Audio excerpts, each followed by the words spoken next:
요즘 주식시장 떠나서 다들 여기로 돈 싸들고 간다는 소식 들으셨나요? 바로 원자재 시장 이야기인데요. 숫자로 보니까 이건 거의 머니 무브 수준이 아니라 돈의 홍수가 났다고 봐도 무방해요. 최근 한 달 사이에 구리 ETF에만 무려 2조 5천억 원이 넘는 돈이 들어왔다고 합니다. 상상이 되시나요? 구리뿐만이 아니에요. 금이랑 은에 투자하는 ETF에도 각각 5천억 원씩 합쳐서 1조 원이 넘는 돈이 쏠렸어요. 이게 얼마나 대단한 수치냐면요. 우리가 국민주식이라고 부르는 삼성전자나 SK하이닉스 담은 반도체 ETF 있잖아요. 거기에 들어온 돈의 3배가 넘는 규모예요. 지금 대한민국 투자자들의 눈이 반도체에서 돌덩이, 쇳덩이로 완전히 돌아갔다는 증거죠. 그런데 문제는 이 시장이 지금 정말 야수의 심장 아니면 버티기 힘들 정도로 출렁거리고 있다는 거예요. 구리 가격 한번 보세요. 사상 최고가를 찍어서 와 간다 했는데 하루 만에 10%가 급락했어요. 투자자들 멘탈이 나가려는 찰나에 바로 다음날 보란듯이 6%가 다시 급등합니다.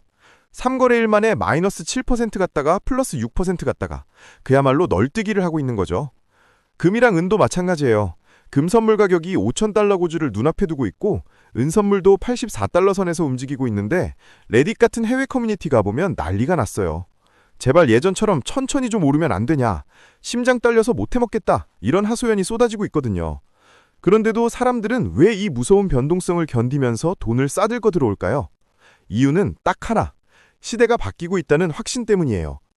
예전에는 구리를 닥터코퍼라고 해서 단순히 경기 좋아지면 오르는 지표 정도로만 봤잖아요.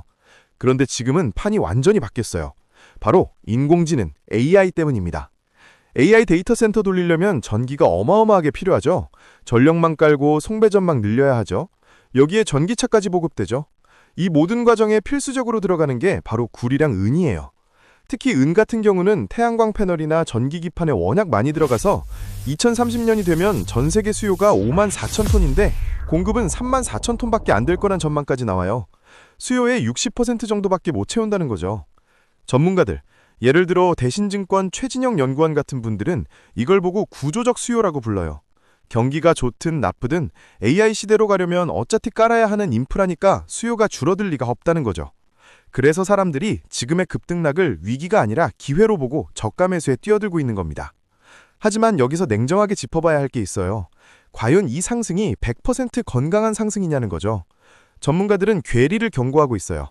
지금 가격이 오르는 속도가 실제 물건이 필요한 수요보다 훨씬 빠르다는 거예요. 특히 중국발 투기 세력이 꼬이면서 가격을 비정상적으로 끌어올리고 있다는 분석이 많아요. 삼성선물 옥지회 연구원도 실물 수급보다 투기적 매수세가 가격을 올리고 있다고 지적했거든요. 실제로 서울 아파트값 오르듯이 원자재도 지금 안 사면 못 산다는 심리 때문에 가격 거품이 꼈을 수 있다는 거죠. 만약에 중국 투기 자금이 썰물처럼 빠져나간다? 그럼 뒤늦게 들어간 우리 같은 개인 투자자들은 고점에 물려서 자산 크레바스에 빠질 수도 있는 위험한 상황인 겁니다. 그럼에도 불구하고 시장의 큰 흐름은 상승을 가리키고 있어요. 미군이 이란 무인기를 격추했다는 소식에 유가도 뛰고 금은 전쟁 나거나 불안할 때마다 오르는 안전자산 역할까지 톡톡히 하고 있으니까요. 각국 중앙은행들이 달러 대신 금을 창고에 쟁여두고 있는 것도 팩트고요. 그래서 전문가들은 이렇게 조언해요. 아예 안 하는 건 바보지만 몰빵은 자살행위다. 재무설계사들은 포트폴리오의 3%에서 최대 10% 정도만 담으라고 해요. 반도체나 기술주처럼 주력으로 가져가기엔 변동성이 너무 크니까요. 도이치뱅크나 바클레이즈 같은 글로벌 기관들도 단기적으로는 과열이 맞지만 중장기적으로는 우상향할 논리가 탄탄하다고 보고 있어요.